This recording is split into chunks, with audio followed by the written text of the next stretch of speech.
Ce matin, j'aimerais vous présenter au sujet de ceux qui suivaient Jésus. OK? J'aimerais avoir absolument 45 minutes. C'est pour cela, si on dépasse, je vais couper sur mon temps que j'aurai après. Ne vous en faites pas. OK? D'ailleurs, après cela, on va avoir une rencontre avec le secrétaire général de l'Union, Drinkle Graham, mon patron, et il va nous parler au sujet de la pratique de the practical side, la pratique de la gestion chrétienne. Okay? Donc, le GCV, comment vraiment ça fonctionne, l'argent va où? Je pense que c'est très important. Et donc, c'est pour cela qu'on aura l'occasion de la voir après. Mais on démarre. J'aimerais ce matin vous parler au sujet de ceux qui suivaient Jésus. Vous allez voir, mes bien-aimés, selon la parole de Dieu, il y avait ces deux catégories de personnes qui suivaient Jésus. Il y avait la foule, que la Bible le fait mention, the multitude, okay? Et puis il y avait aussi ce qu'on appelait les disciples. Aujourd'hui, on parle tellement sur les disciples. Il y a quelque chose qui se passe dans le monde chrétien où on met l'emphase sur discipleship. Qu'est-ce que c'est qu'un vrai disciple? Mais je vous assure que je ne suis pas totalement d'accord avec tout ce qu'on dit sur le disciple aujourd'hui. Hein? Je pense qu'il y a une fausse notion. Une fausse notion au sujet de ces types de discipleship qu'on voit qui ne transforment pas l'âme. On va voir, selon la parole de Dieu, qu'est-ce qu'un vrai disciple, selon Jésus lui-même. Le titre, c'est « Que dois-je faire pour être sauvé ?» J'ai cela en anglais, je n'ai pas pu traduire, il y a trop sur ma tête. Donc, mais je vais traduire tout en allant. Et on va servir notre Bible. OK? Que dois-je faire pour être sauvé? Les disciples contre la foule. Prions le Seigneur. Père, j'associe ma prière avec celle de Pasteur Hiro pour te remercier infiniment pour l'occasion que tu nous donnes afin d'étudier ta parole. Quel privilège, car ta parole c'est toi. Et tu nous donnes l'occasion de rentrer dans ta parole, de manger ta parole, de te connaître, toi le vrai Dieu, Jésus notre Sauveur. Je t'en prie au nom de Jésus que tu opères un miracle dans notre vie ce matin. Qu'on puisse comprendre la réalité des choses en ce qui concerne l'éternité. Dis-nous la vérité, Seigneur, et donne-nous un cœur réceptif. Si on doit rejeter des notions qui n'est pas de toi, enseigne-nous à le faire. Enseigne-nous à apprendre ta parole, à comprendre la vérité, car c'est là qu'on va être libéré. C'est toi qui nous as dit, tu connaîtras la vérité, et la vérité t'affranchira. C'est ça ce qu'on veut ce matin, Seigneur. On a vu hier comment c'est sacré d'être un pasteur d'un ministère, un ancien. Ce n'est pas un jeu. Montre-nous ce qu'on doit faire. Le cœur de l'évangile. Montre-nous le cœur d'être un disciple. Qu'est-ce que ça veut dire? Bénis celui-là que tu as choisi malgré son indignité. Couvre-lui de ton sang et que ton Esprit Saint l'inspire à dire les choses qui viennent que de toi. Et sauve son âme, ainsi bien que sa famille, et nous tous qui sommes là au nom de Jésus. Amen. Mes bien-aimés, remarque bien, lorsque Jésus était sur la terre, la Bible nous enseigne que là où il allait, il y avait une grande foule qui le suivait. Mais de l'autre côté, il y avait un petit groupe parmi la foule qui était là aussi, que Jésus va leur appeler ses disciples. Lisons par exemple dans Luc chapitre 6, le verset 17. Prenons votre Bible et lisons cela. Luc chapitre 6, le verset 17, et nous allons lire le verset 17, ça ira. Okay? Luc chapitre 6, le verset 17, je lis. Jésus descendit avec eux et s'arrêta sur un plateau où se trouvait une grande foule de ses disciples. Remarque bien, il y avait une grande foule de ses disciples et une multitude de peuples de toute la Judée, de Jérusalem et du littoral, du Tyr, ainsi de suite. Ils étaient venus, remarque bien, pourquoi? Pour l'entendre et pour être guéris de leurs maladie. Voilà, remarque bien. Donc, mes bien-aimés, lorsque Jésus prêchait, il y avait ces deux catégories de personnes. La foule, ainsi bien que les disciples. Remarque bien que la foule était là pour deux choses. Bien sûr, pour l'entendre, mais aussi bien pour être guéri. Remarque bien donc, leur but central, oui, c'est pour l'entendre, mais surtout afin d'avoir quelque chose de la part de Jésus, soit pour être guéri, soit pour recevoir la nourriture, car Jésus faisait beaucoup de miracles. Ils étaient là donc afin que Jésus puisse répondre à leurs besoins. Ils n'étaient pas là vraiment pour suivre Jésus et pour obéir à sa parole. Leur objectif donc était quand même un peu égoïste et nous allons voir cela ce matin. Tandis que les disciples, c'était quelque chose d'autre. Ils étaient là non pas pour leur gain, ils étaient là parce qu'ils aimaient Jésus, ils voulaient faire sa volonté. Qu'en est-il de nous? C'est pour cela que j'aimerais traiter maintenant comment Jésus va décrire et déclarer que ceux qui le suivent sont ceux qui bâtissent leur maison sur le roc. Je vous assure, vous avez déjà entendu pas mal sur l'histoire, la parabole de ceux qui bâtissaient leur maison sur le roc et sur le sable. J'ai étudié ça longuement, ça m'a vraiment débordé, ça m'a touché, ça m'a fait trembler lorsque j'ai compris la vraie signification de cette parabole. C'est pour cela, lisons ensemble dans Matthieu chapitre 7, du verset 24 à 27. Et comprenons ce que Jésus veut nous dire en rapport de ce qui s'est passé, de ce qui concerne d'être un disciple. Matthieu chapitre 7, du verset 24 à 27. On connaît très bien, hein? Mais je lis quand même. Ainsi, quiconque entend de moi ces paroles et les met en pratique sera semblable à un homme prudent qui a bâti sa maison sur le roc. La pluie est tombée, les torrents sont venus, les vents ont soufflé et se sont portés sur cette maison. Elle n'est pas tombée, car elle était fondée sur le roc. Mais quiconque entend de moi ces paroles et ne les met pas en pratique sera semblable à un homme insensé qui a bâti sa maison sur le sable. La pluie est tombée, les torrents sont venus, les vents ont soufflé et se sont abattus sur cette maison. Elle est tombée et sa ruine a été grande. Que veut dire cette parabole? Qu'est-ce que Jésus voulait dire en ce qui concerne la vraie signification d'être un disciple? Donc, la première question que je vous pose, c'est ceci. Quel type de croyant est-ce que vous êtes? Quel type de constructeur est-ce que vous êtes? Est-ce que vous êtes la foule ou bien les disciples? Je vous assure, selon ce que je comprends, selon la Bible, c'est seulement les disciples qui vont être sauvés. Ce n'est pas la foule. Et nous allons voir cela ce matin. Donc, qui sont ces deux constructeurs? On veut savoir cela.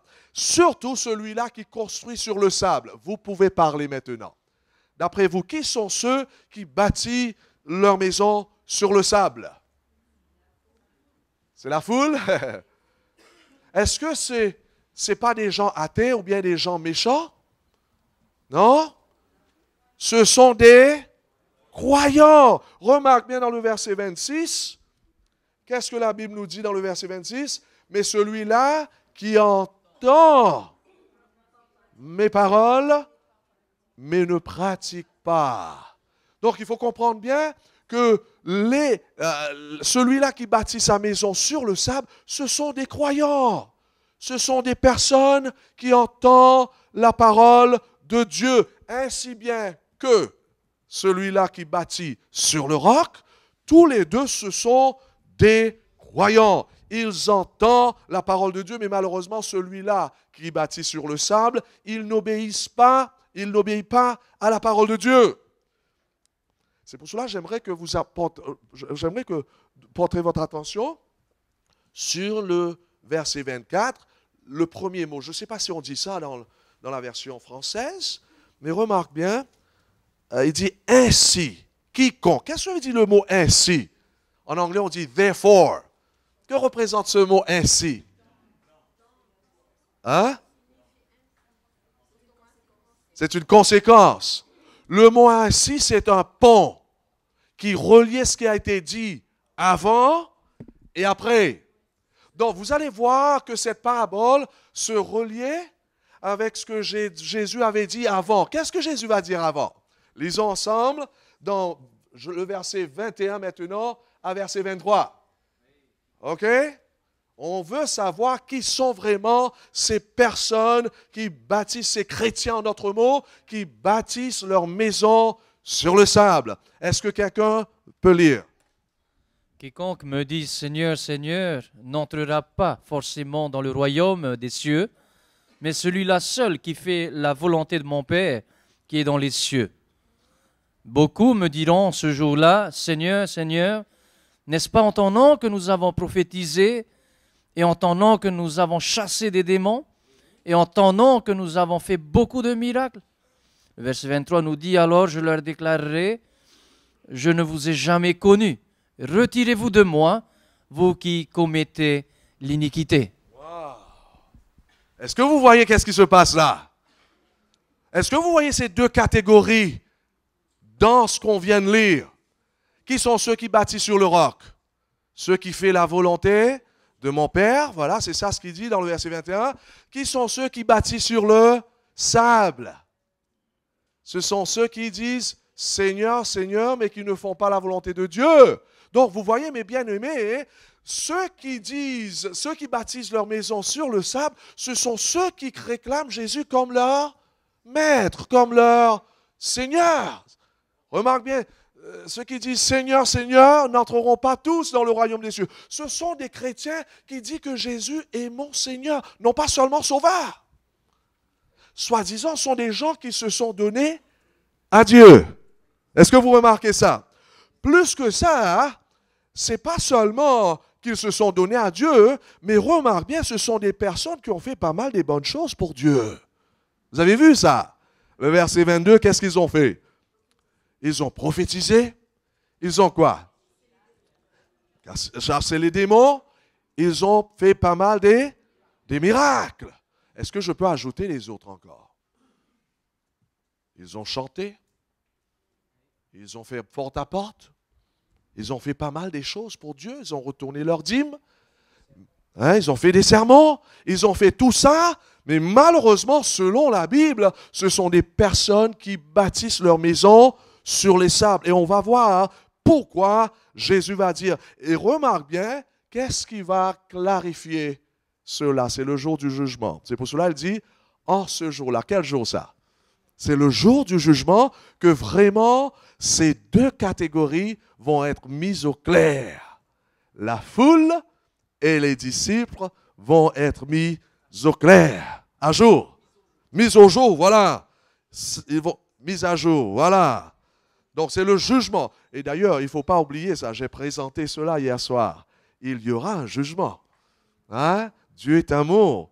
Mais il y aura aussi bien un jugement. Donc, j'espère que vous êtes en train d'apprécier le fait donc que ces personnes qui bâtissent leur maison sur le sable, ce sont des gens quand même qui ont réclamé, qui ont dit que Dieu est leur Dieu, que vraiment ils croient en Jésus, ils réclament Jésus comme Seigneur, ça c'est fort.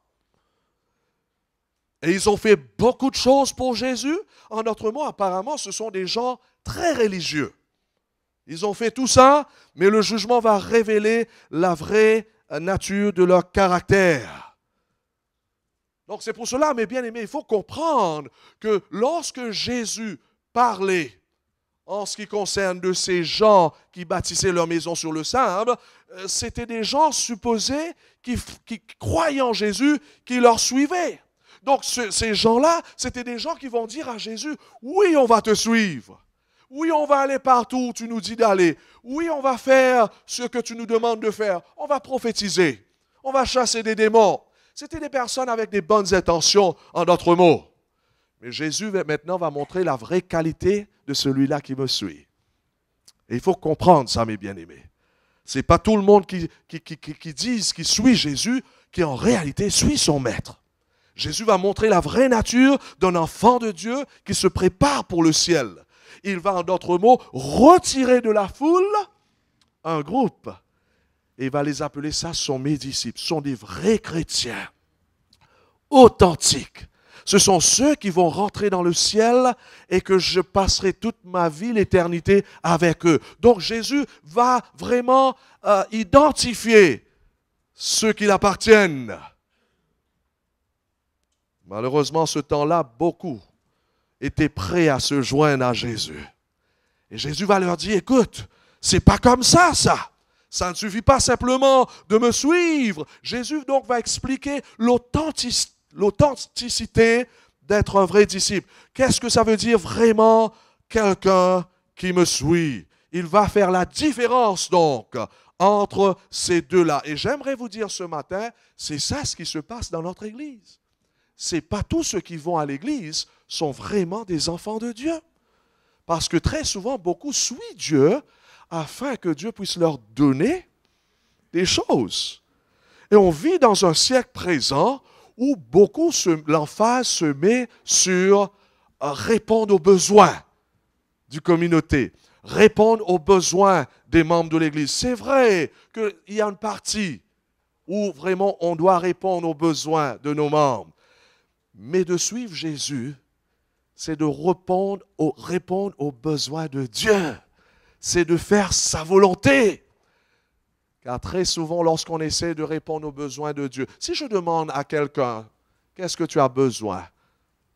Il va dire n'importe quoi. Parce que le cœur de l'homme est aveuglé. On ne sait même pas ce qu'on a besoin. Et finalement, on se trouve dans une église où le centre de l'attraction, c'est sur la personne, au lieu que ça soit sur Dieu. Et donc, Jésus va clarifier maintenant qui sont le cœur d'être un disciple. Il va donner ces deux paraboles et il va dire clairement, celui qui me suit, c'est celui-là qui bâtit sa maison sur le roc. Que représente la maison? On rentre dans la parabole maintenant. Hein? Autonome. Oh, oikonomia. Oikos. Hein? Qu'est-ce que représente la maison ici? Il bâtit sa maison. Sa foi, sa vie, la personne elle-même. Je vous dis, j'ajoute quelque chose ici. La maison, c'est le caractère. Aïe, aïe, aïe. La maison, c'est ce qui est à l'intérieur. C'est la vie, c'est le caractère. Tous les deux, remarquez, bâtissaient leur caractère. Malheureusement, un bâtissait sur le mauvais endroit, mauvaise fondation, tandis que l'autre bâtissait sur la bonne fondation. La question, ce n'est pas si on est en train de bâtir notre caractère. Tout le monde, ce qu'on fait dans la vie, on est en train de construire quelque chose. Malheureusement, un est en train de construire pour l'éternité. Heureusement, un est en train de construire pour l'éternité, tandis que l'autre, malheureusement, il est en train de construire sur le sable pour la destruction éternelle. C'est pour cela qu'il faut comprendre, mes bien-aimés, chaque choix que vous et moi, nous faisons dans cette vie, nous sommes en train de bâtir notre maison. Si c'est un bon choix, on est en train de construire notre vie sur le roc, notre caractère sur le roc. Tandis que si on est en train de faire des mauvais choix constamment, on est en train de s'enterrer dans le sable et perdre notre âme. Et ça va nous disqualifier pour le ciel. C'est pour cela qu'il faut comprendre quelqu'un qui suit Jésus sérieusement, un chrétien authentique, un disciple de Dieu, c'est quelqu'un qui est sérieux en rapport de la construction de sa vie sur le roc. C'est quelqu'un qui est sérieux. Il prend soin de sa vie. C'est pour cela, la vraie définition d'une vraie religion, c'est en rapport du développement de notre caractère. Ça ne suffit pas simplement d'avoir Jésus dans sa vie et de le réclamer comme son Seigneur. Il faut bâtir sa maison, sa vie, constamment sur le roc. C'est pour cela la vraie définition de la religion, c'est pas ceci. Ne rate pas cela. La vraie définition d'être un disciple, c'est pas que je suis en train de faire beaucoup de choses pour Dieu. Est-ce que vous me suivez? On est appelé à faire des choses pour Dieu. D'ailleurs, on a vu déjà, lorsque Jésus vit en nous, c'est ça ce qu'on aimerait faire. Mais vous allez voir que ces gens-là qui bâtissaient sur le sable, ils vont faire des choses pour Dieu, mais sans Dieu. Et c'est pour cela qu'il faut comprendre, mes bien-aimés, la vraie religion, ce n'est pas premièrement que je suis en train d'œuvrer pour Dieu, de chasser des démons, de prêcher la prophétie. Ici, ce n'est pas seulement de prophétiser les choses, de prédire l'avenir. Prophétie, ici, c'est la prédication aussi. Donc, ce n'est pas seulement ça. D'être un vrai disciple, ce n'est pas tout d'abord d'œuvrer pour son Dieu. Il faut comprendre donc le salut est branché, connecté avec le développement du caractère. Il faut comprendre cela. Et je crois avec tout mon cœur, le salut, dans son plein terme, c'est en relation avec construire notre vie sur le roc. Que représente le roc?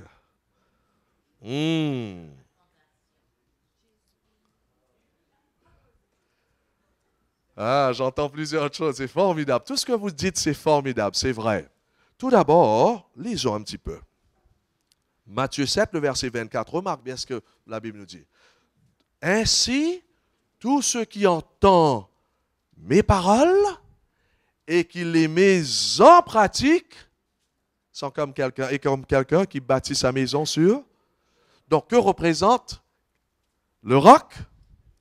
C'est Jésus-Christ et sa parole. Ce n'est pas seulement Jésus-Christ dans le vide. Jésus-Christ, oui, c'est une personne, mais quelqu'un qui a une relation avec ce Jésus, c'est quelqu'un qui passe du temps dans la parole de Dieu, afin de l'obéir, de le mettre en pratique.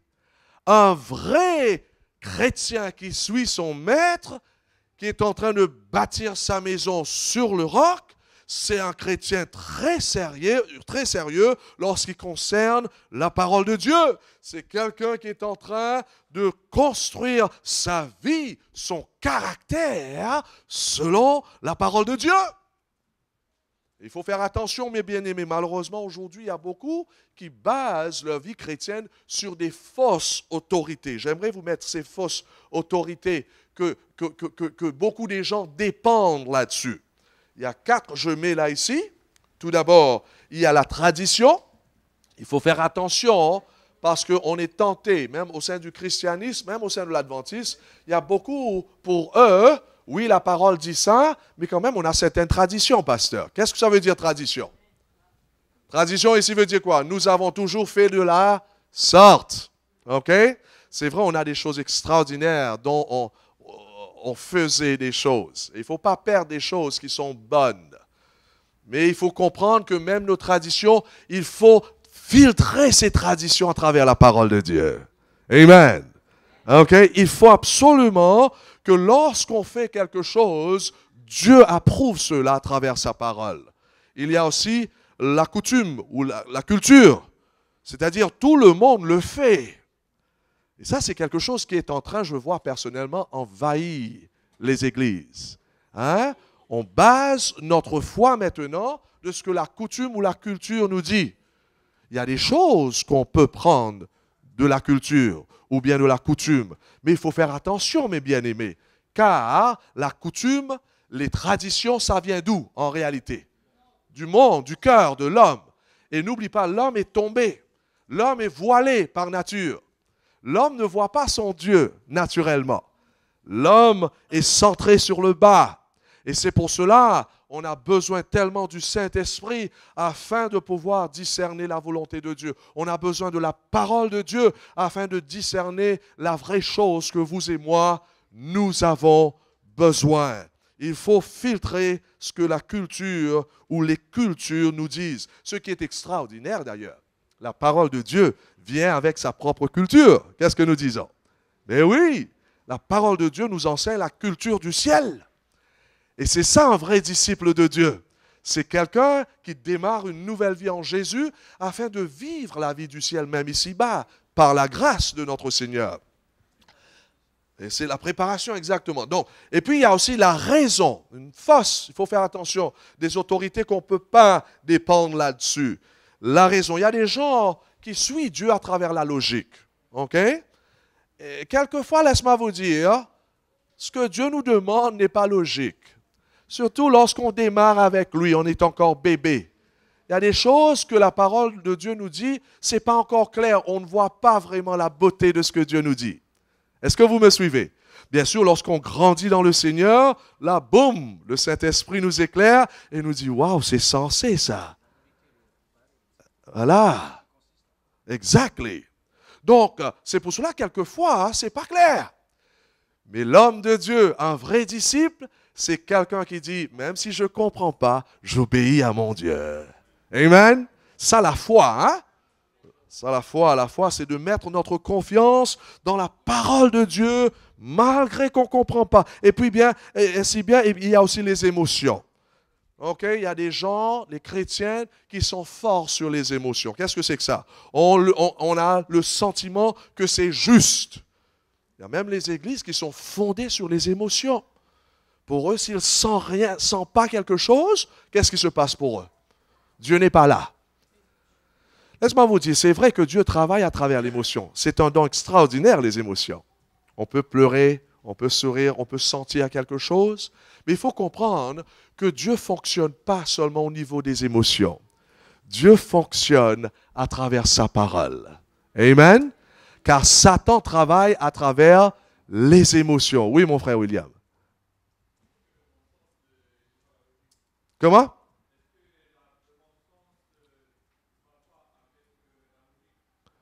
Le quoi? Mensonge. Bon sens. OK. La conscience, oui.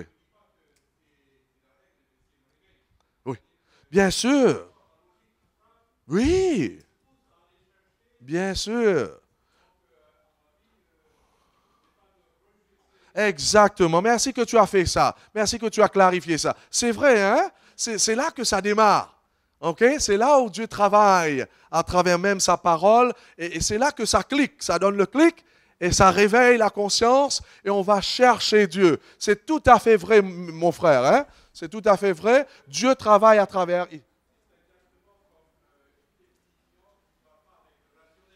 Oui. Amen. Je suis d'accord avec toi. C'est vrai ça. Lorsqu'on ne comprend pas, lorsque ce n'est pas censé, c'est ça qui nous pousse afin d'aller chercher. Tout à fait juste, mon frère. Merci énormément. Donc, émotion, il y a certaines personnes qui basent leur chrétienté. Je me rappelle même mon frère, par exemple, il avait ça. Il m'a dit que je ne sens pas que Dieu m'a pardonné. Hein? Je veux recommencer à zéro, mais je ne sens pas. Je dis, écoute mon frère, les justes vivront par la foi. Si la parole a dit, si tu confesses tes péchés, il est fidèle et juste, hein, à nous pardonner et à nous purifier, il faut croire. De toute iniquité, il faut croire. Si tu as abandonné ta vie à Jésus, même si tu ne sens pas, Dieu soit loué.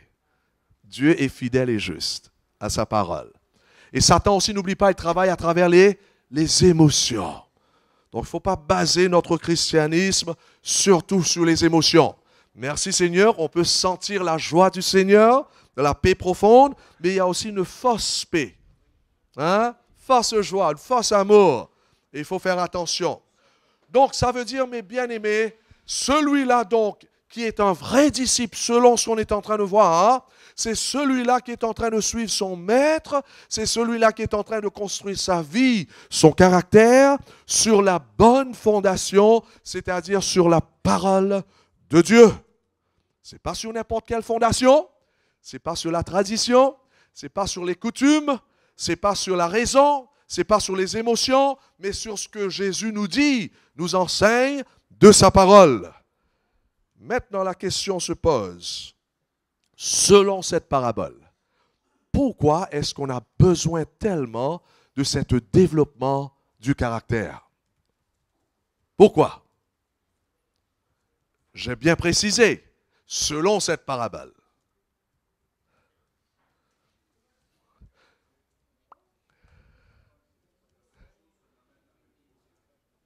Oui. Levez la main, puis on va vous laisser parler. Oui, Carlos.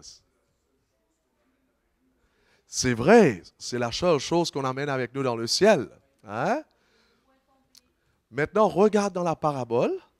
D'ailleurs, celui-là que Carlos vient de dire, c'est dans notre présentation. Mais regarde dans la parabole. Pour quelle raison? Bien sûr, on doit développer le caractère de Dieu, comme j'ai dit hier soir en haut, parce que Dieu, c'est Dieu qui nous a créés pour lui et pour sa gloire.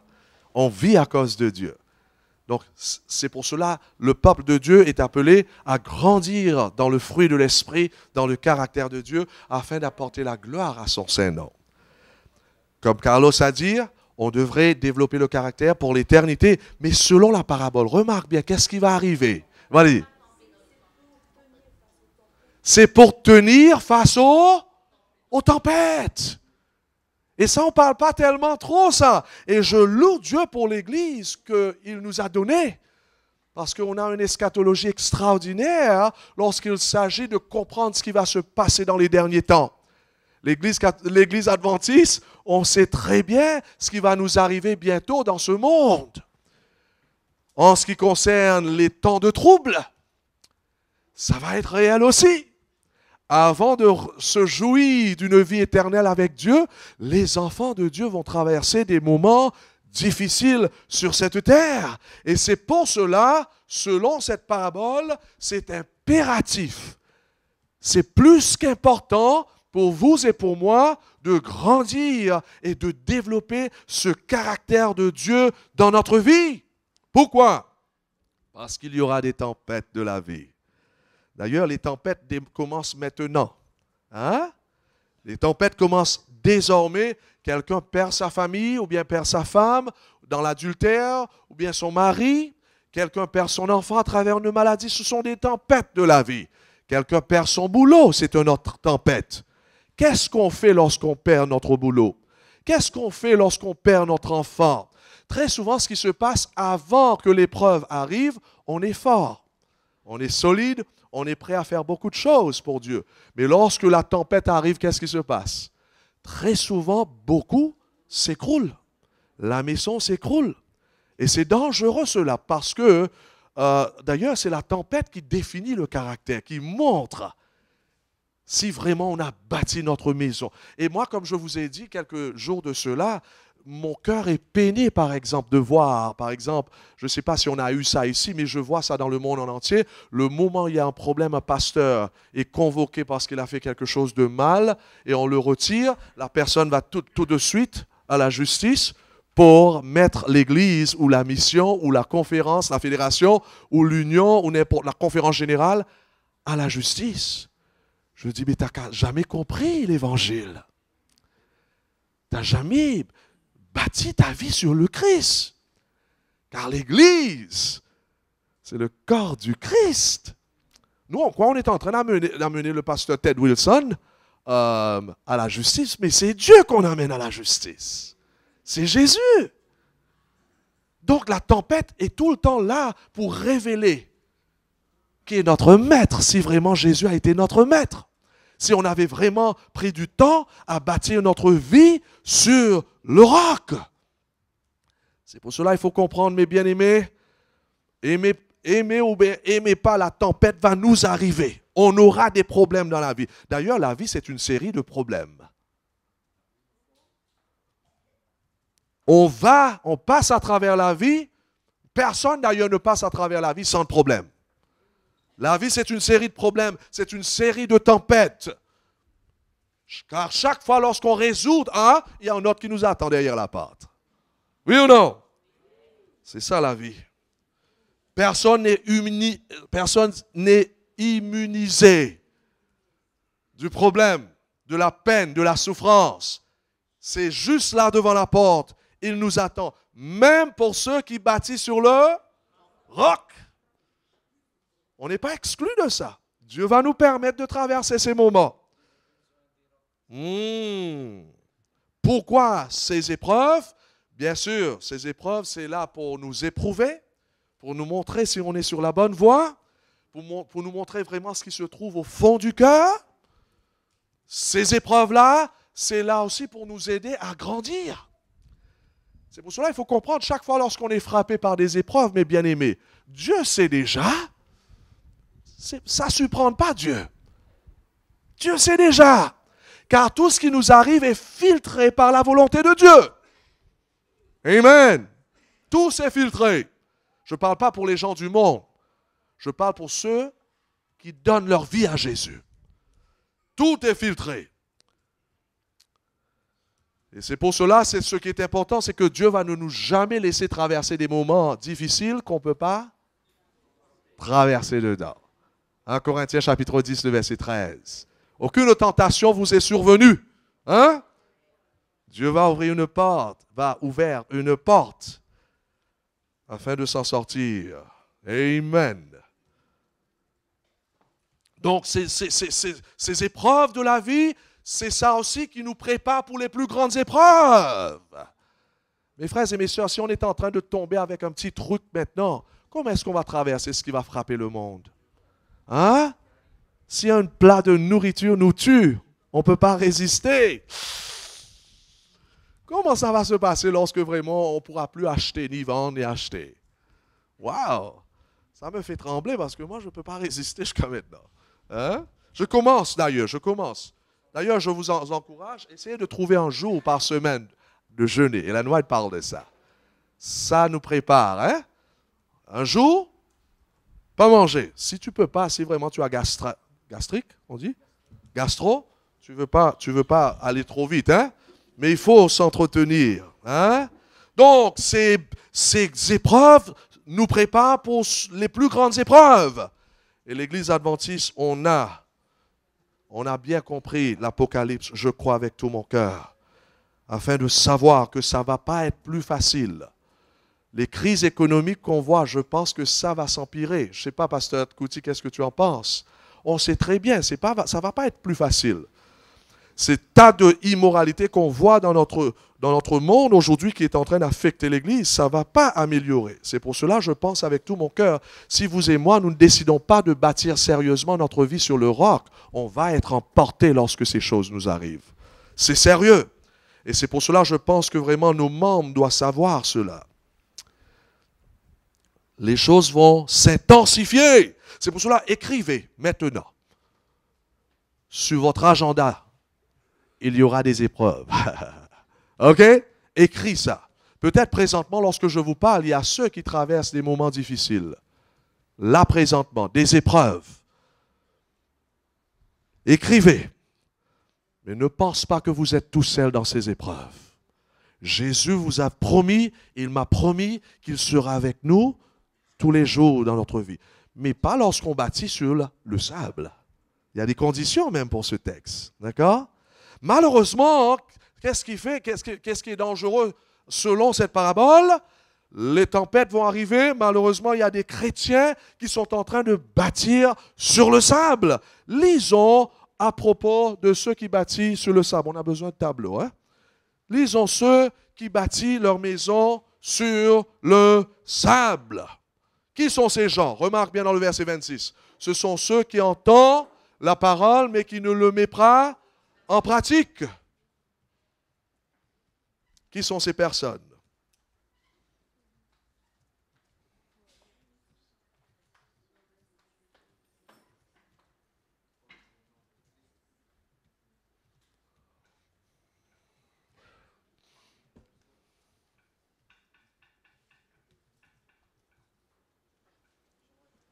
Thank you. Thank you.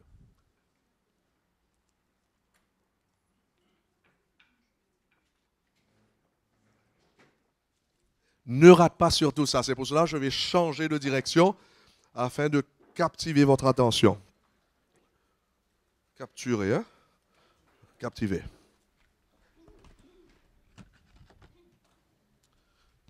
Donc, remarque bien, mes bien-aimés, il y a ces deux catégories. Peut-être je ne dois même pas mettre ça.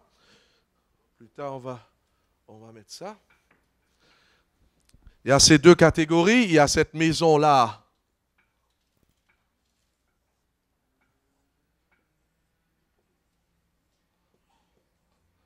maison-là qui est sur le sable, tandis qu'il y a cette maison-là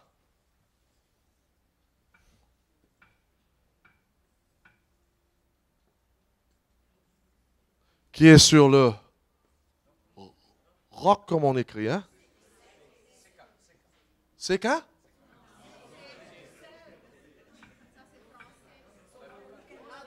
C'est bon? Vous-même, vous ne savez même pas ce que le français dit, hein? Voyez là? OK, donc, remarque bien, j'aimerais gagner votre attention ici. Remarque bien, la maison, c'est ce qui est visible. Vous êtes d'accord? C'est ce qu'on voit. Donc, c'est les soi-disant bonnes œuvres, bonnes actions. D'accord? C'est un rapport de prophétiser. Dîmes, offrandes. Qu'est-ce qu'on peut mettre ici encore? Sabbat. Gardez le sabbat extérieurement, hein? OK? Donc, c'est un rapport de ça. D'accord? Ici, on va mettre donc... C'est sur le roc. OK, on a mis ça. Et ça, c'est le sable, hein?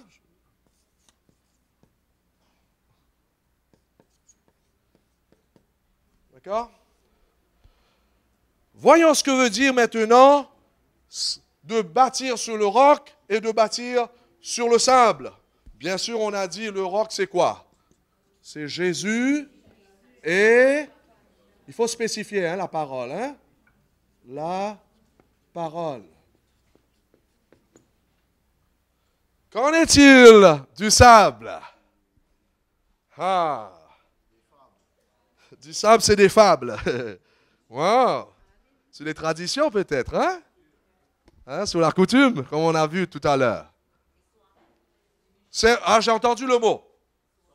C'est sur soi-même, exactement. Le sable ici veut dire soi-même. C'est-à-dire l'effort aussi humain sans Jésus. OK? C'est sur l'égoïsme. Ou leur... C'était ça le problème des pharisiens d'ailleurs. Jésus leur adressait directement. Hein? Donc ici, on est en train de voir que ici, le sable, c'est soi-même. En d'autres mots, on est en train d'essayer de changer les choses dans notre vie de comportement. Est-ce que vous voyez ça? À travers le moi peut faire beaucoup de choses, vous savez. Hein? Le moi, c'est un acteur extraordinaire. Le moi, c'est une puissance quand même en elle-même. OK? Mais malheureusement, c'est le péché. Hein? Donc ici, c'est un chrétien qui est en train de modifier son caractère. Écris cela. Ici, sur le sable, c'est la modification du caractère. Il modifie, il fait des changements dans sa vie, mais à travers lui-même, à travers l'effort humain. Donc, en d'autres mots, écoute bien, ici, ce sont des chrétiens qui disent, je vais essayer de changer mes comportements. Je vais arrêter de boire, je vais arrêter de fumer, je vais commencer à arrêter de jurer, prononcer des jurons. Ah oui, et puis je vais suivre Jésus. Ils sont en train de baser leur christianisme sur eux-mêmes et ces petits changements dans la vie. Mais dans cette parabole, Jésus dit non, tu as mal compris la chose. Tu ne vas jamais aller nulle part avec cela. Ce n'est pas la vraie religion. Pourquoi? Parce que ça, c'est la modification du caractère.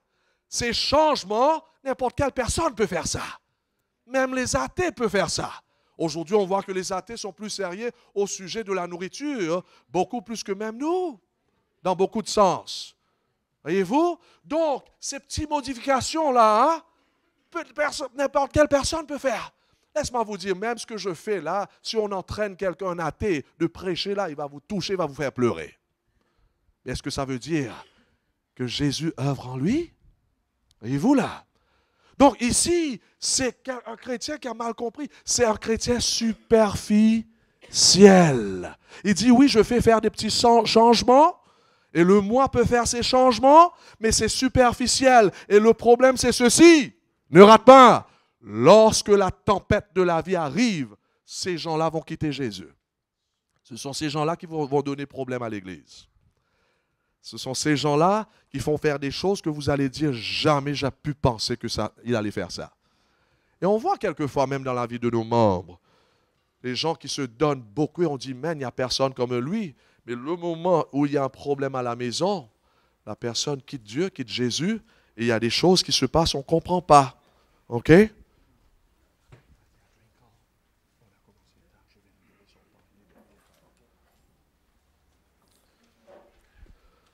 Donc, le problème, c'est que ces personnes-là ne vont jamais pouvoir traverser ces tempêtes qu'on a parlé là-dessus. Il faut absolument qu'on bâtit notre maison sur quoi? Sur le roc. Que veut-il de bâtir la maison sur le roc? Suis bien maintenant. Où se trouve le roc? Voyez-vous où se trouve le roc là? Hein? Ça, c'est visible. Ah, exactement, ma soeur. Ici, c'est l'invisible. D'ailleurs, en d'autres mots, nous sommes en train de voir celui-là qui est en train de bâtir sur le roc, c'est celui-là que Dieu est en train d'œuvrer dans sa vie, dans un endroit invisible. Qu'est-ce qu'on est en train de parler là-dessus? Où se trouve l'endroit invisible dans votre vie et ma vie? C'est dans le cœur.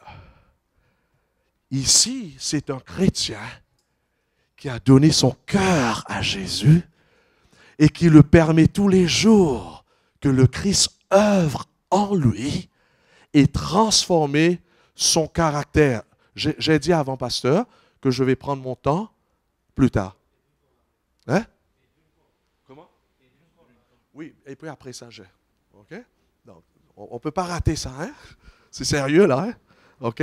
Donc, Drinkle, Graham, you'll have your time, my brother, hein? I have another hour later. I'll give that to you. We started late. Thank you. Donc, vous voyez, mes bien-aimés, que vraiment, ici, on est en train de parler au sujet, ce qu'on ne voit pas. Laisse-moi ajouter quelque chose ici. Donc, pour le sable, ici, c'est l'apparence. Comment? Ici, comme ça? L'apparence de quoi? La piété. Mais il n'y a rien dans le cœur. Voyez-vous? Ici, c'est plutôt... J'ai mis quelque chose ici. OK, je dois mettre ça ici. Donc, c'est la modification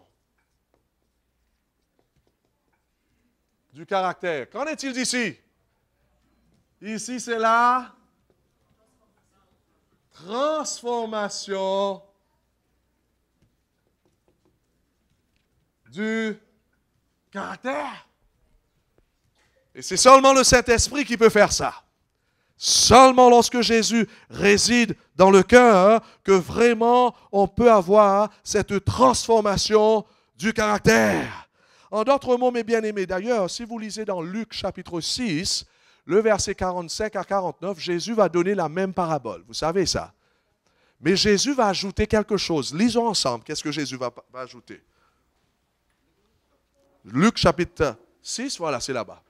Le verset 45 à 49, c'est en anglais. Hein? J'aimerais lire ça avec vous. Remarque bien surtout le verset 45 et 45.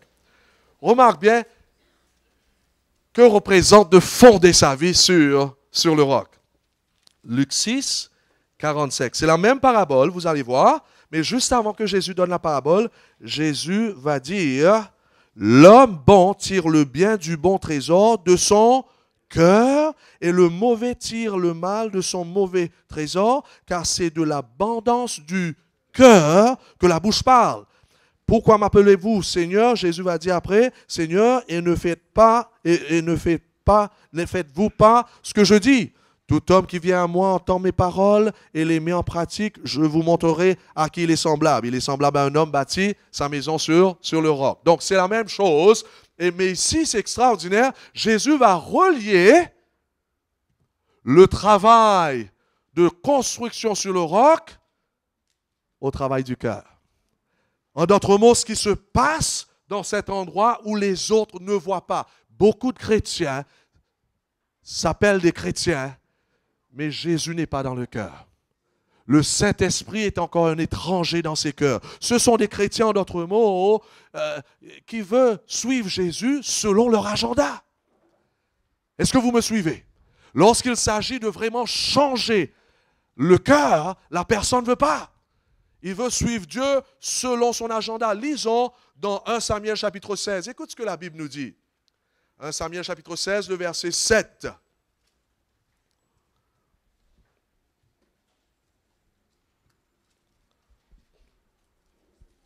1 Samuel 16, le verset 7.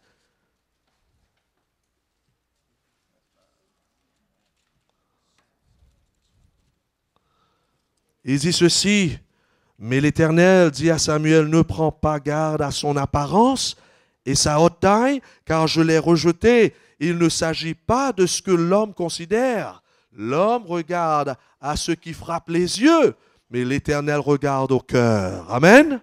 La question qui se pose ce matin, c'est ceci, mes frères et mes sœurs. Nous tous qui sommes là, devant ce Dieu, est-ce qu'on a laissé Jésus rentrer dans notre vie, tout d'abord dans notre cœur? Est-ce qu'il est en train d'œuvrer dans notre cœur? Est-ce qu'il est en train de nous transformer? Ou bien nous sommes simplement satisfaits du fait qu'on a arrêté de fumer et d'arrêter de boire et ça y est, je suis dans le ciel? C'est pas biblique. Il y a un travail du cœur que le Seigneur veut faire dans notre vie. Donc celui-là qui est en train de bâtir sa vie sur le roc, c'est celui-là qui est en train d'obéir à la parole de Dieu au fond de son cœur. C'est quelqu'un sérieux. Pour lui, il n'est pas satisfait simplement d'aller à l'église, d'arrêter de manger le cochon. Non, pour lui, il comprend qu'il y a une œuvre du cœur qui doit se faire afin de se préparer pour les tempêtes de ce monde. Tandis que le sable, c'est l'effort humain. Bâtir sur les sables, c'est l'apparence de la piété. C'est la modification. C'est seulement l'extérieur, tandis que l'intérieur ne se change pas. La personne reste dure. La personne continue à chuchoter. La personne ne sent rien mal lorsque vraiment il réalise qu'il a mal fait. Pour lui, tout le temps, c'est l'autre qui a mal fait. C'est un chrétien superficiel. Oh, mes frères et mes sœurs, le cœur, c'est la fondation de ce qui nous sommes. Ce qui se passe dans le cœur, c'est ça ce que Dieu est vraiment intéressé avec. Ce n'est pas seulement ce qui se passe dans nos actions, c'est bien ce qui se passe dans nos actions, mais le moi a l'habilité. Notre orgueil peut faire des changements. On peut produire des changements.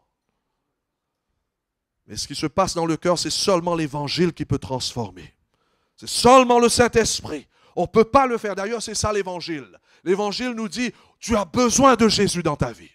Non pas seulement le jour de ton baptême, tous les jours, tu as besoin de construire ta vie sur la parole de Dieu. Parce que sans Jésus, dans un seul seconde, je ne peux pas vivre. C'est ça l'Évangile, donc. On a besoin du Saint-Esprit. Et c'est ça ce que Dieu veut. Dieu veut rentrer dans tous les tiroirs de notre cœur. Rentrer dans ce cœur. Il veut changer non pas seulement nos comportements, mais surtout nos motifs, nos mauvaises attitudes. Tout, notre perspective. Les pharisiens avaient mis l'emphase sur la visible. D'ailleurs, lisons un moment brièvement, Matthieu chapitre 23, le verset 25. Jésus va leur parler directement et c'est applicable pour nous. Remarque sur Matthieu 23, le verset 25 nous dit. Voilà. Merci. Matthieu 23, le verset 25, Jésus va leur dire, malheur à vous, Scribes et pharisiens hypocrites, parce que vous purifiez le dehors de la coupe et du plat, alors qu'en dedans ils sont pleins de rapines et d'intempérance. Pharisiens aveugles, purifient premièrement où? L'intérieur de la coupe et du plat, afin que l'extérieur aussi devienne pur. Malheur à vous, scribes et pharisiens hypocrites, parce que vous ressemblez à des sépulcres blanchis qui paraissent beaux au dehors et qui au dedans sont pleins d'ossements, de morts et de toute espèce d'impureté. Vous-même, au dehors, vous paraissez juste aux hommes, mais au dedans, vous êtes remplis d'hypocrisie et d'iniquité. Oh là là! Là, vous comprenez pourquoi Jésus va dire à ceux qui ont dit, nous avons prophétisé, nous avons baptisé des gens, nous avons fait quoi encore? Chasser des démons, fait des miracles. Jésus va leur dire, arrière de moi, je vous ne connais pas, vous qui commettez quoi? L'iniquité. Pourquoi? Parce que l'iniquité, le problème de l'iniquité, ce n'est pas lorsque j'arrête de fumer, ce n'est pas la cigarette, premièrement. C'est là. Lorsque je ne vous aime pas. Lorsque je dis bonjour mon frère, mais derrière ton dos, je te casse avec un marteau. Lorsqu'il y a l'absence de la présence de Dieu, le Saint-Esprit, le fruit de l'Esprit, c'est ça l'iniquité. Malheureusement, eux, ils étaient contents du fait qu'ils allaient à l'église, ils font ces petits changements, l'extérieur, mais Jésus, son problème, c'est de l'intérieur. Voyez-vous? Ici, ce sont des gens qui ont négligé le travail du cœur. Est-ce que nous sommes en train d'être sérieux au sujet de ce travail de transformation du caractère? Remarque bien, Jésus n'a pas nié ici. On a besoin tous les deux. À l'intérieur et à l'extérieur, mais ça commence où? À l'intérieur. C'est pour cela que Jésus va dire, Matthieu chapitre 5, le verset 20. Jésus dit clairement, Matthieu 5, le verset 20. 5, le verset 20, il dit ceci. J'ai les diapos pour ça aussi, car je vous le dis, si votre justice n'est pas supérieure à celle des scribes et des pharisiens, vous n'entrerez point dans le royaume des cieux. Dieu veut que ses enfants soient purs, l'intérieur et l'extérieur. Donc, en d'autres mots, de construire notre maison sur le roc, écrivez, c'est d'abandonner le moi, notre orgueil à Dieu, notre arrogance à Jésus. Non pas seulement quelques jours passés, tous les jours, vous et moi, nous sommes appelés à aller vers ce Dieu. Donner nos mauvaises attitudes, nos mauvaises habitudes, tout cela. Seigneur, je ne veux pas cela, ça ne vient pas de toi. Et laisser rentrer le Saint-Esprit dans notre cœur, afin qu'on puisse avoir le plaisir, le désir de l'obéir. Obéir à tout ce qu'il nous dit. Pas choisi. Il faut obéir à tout ce qu'il nous dit. Et c'est seulement là que le caractère est transformé. Les pharisiens étaient orgueilleux. Et c'est ça ce que veut dire de bâtir sur le sable. Remarque bien, là je vais vous donner un choc. On termine là. Remarque bien, Jésus va relier ce groupe avec Matthieu 7. On est dans Matthieu 7, mais maintenant le verset 13. Qui sont ces gens? Ça va vous choquer. Entrez par la porte étroite, car large est la porte et spacieux est le chemin qui mène à la perdition, et il y aura beaucoup qui entreront par là. Qui sont ces gens? On aime servir ça, même moi j'aime servir ça en déclarant que ce sont des gens du monde, c'est pas vrai? C'est les chrétiens, c'est la foule. On continue, mais étroite est la porte et resserré le chemin qui mène à la vie, verset 14, et il y a peu qui le trouve. Oh, que nous soyons des disciples ce matin, que nous puissions sortir de la foule et s'identifier avec Jésus et être un disciple. Pourquoi? Parce qu'on veut donner tout à Jésus. De construire sur le sable, c'est facile. De construire sur le roc, c'est difficile. C'est pour cela qu'on voit dans le texte. En anglais, on voit ça bien. C'est facile de passer par la porte étroite. C'est facile de creuser dans le sable. Facile. Ce sont des chrétiens qui cherchent une religion facile. C'est facile de faire des petits actes bons. Mais de donner notre orgueil à Jésus, ce n'est pas évident. Moi, je vois ça dans ma vie, ce n'est pas évident. C'est dur. Hein? Ce territoire, exactement. Beaucoup vont rater le ciel, mes bien-aimés. Comme ce jeune homme riche parce qu'il a refusé de donner son cœur à Jésus. On devrait lâcher si on veut rentrer dans le royaume des cieux. Et patiemment, consistamment, avec de la persévérance, on devrait bâtir notre vie à travers l'obéissance à la parole de Dieu. Car c'est seulement lorsqu'on fait cela, lorsque ces troubles de la vie nous accablent, on va pouvoir résister. Pourquoi? Parce que ce n'est plus moi qui vis, c'est Christ qui vit en moi. Je l'ai connu non pas simplement dans le vide, mais à travers l'obéissance à sa parole. Donc, est-ce que vous êtes en train de bâtir, est-ce que je suis en train de bâtir sur le roc ce matin ou bien sur le sable? Est-ce que ma vie est transformée de jour en jour ou bien je suis satisfait d'être superficiel? Qui est ma vie? Qui est ma force? Oh, que Jésus soit notre force ce matin. Que sa parole soit notre vie ce matin. Je vous assure, malheureusement, beaucoup vont rater le ciel parce qu'ils ne veulent pas ça. C'est facile de faire ça. Mais que le peuple de Dieu, que les dirigeants de l'Église puissent prendre conscience tout d'abord qu'on devrait bâtir notre vie sérieusement sur Dieu et deuxièmement, enseigner nos membres à faire cela, afin qu'ils puissent vivre cette transformation du cœur. Beaucoup sont simplement, ils sont contents d'impressionner les gens à travers leurs bonnes œuvres. Dieu ne s'intéresse pas de ces personnes. Dieu s'intéresse de ce qui se passe au fond de notre cœur. Donc ici, c'est l'adoration des lèvres, l'apparence de la piété.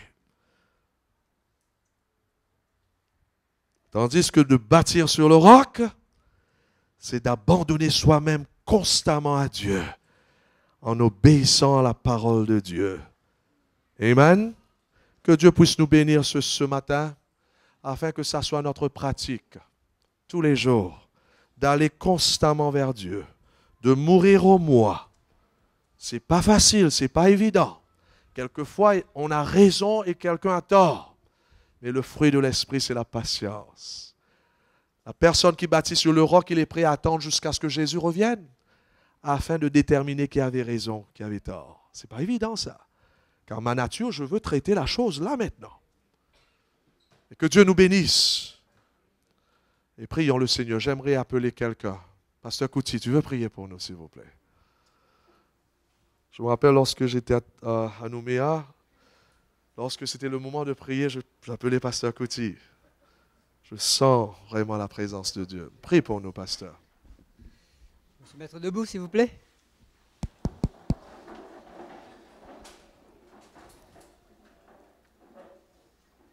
Notre bon et tendre Père céleste, c'est avec des cœurs débordants de joie que nous venons vers toi en cet instant. Après avoir écouté la méditation de ta parole. Merci Seigneur pour toutes les déclarations de ta parole qui sont là pour nous aider tous en tant que chrétiens, chrétiennes, à marcher d'une façon qui soit digne de la haute vocation que tu nous as adressée. Tu nous mets en garde ce matin contre une religion facile, superficielle. Ô notre Dieu, aide-nous à rechercher la profondeur de notre lien avec toi. Aide-nous à nous attacher à Jésus. Aide-nous, Seigneur, à vivre tous les jours de sa vie, qu'il soit notre modèle, notre exemple, constamment. Mais tu nous as mis en garde contre tout ce qui est sable dans notre vie. Notre moi, notre façon de te chercher d'une façon qui ne vienne pas du cœur. Garde-nous, Seigneur, de ce type d'adoration légère, frivole, que nous puissions rechercher véritablement une relation étroite, unie avec le ciel. C'est là que se trouve la garantie de notre salut. Seigneur, que tu puisses bénir tous ces leaders qui ont été là ce matin pour écouter cette méditation et permet que nous puissions transmettre à nos églises ces pensées, ces conseils d'amour que tu nous adresses ce matin. Aide-nous à connaître Jésus et à vivre chaque jour pour lui, de sorte que nous puissions le refléter et alors le monde autour de nous saura que nous sommes de toi. Et le monde désirera aussi te connaître, et nous serons les instruments pour amener le plus grand nombre possible à la connaissance de ta face et au salut. Que ces paroles restent gravées dans nos consciences d'hommes et de femmes, et que chaque jour, Seigneur, nous puissions rechercher la communion avec toi et vivre une vie qui te plaise, afin qu'un jour nous puissions faire partie de ce royaume que tu allais nous préparer. Je te le demande dans le bon nom de Jésus, notre bien-aimé et parfait Sauveur. Amen.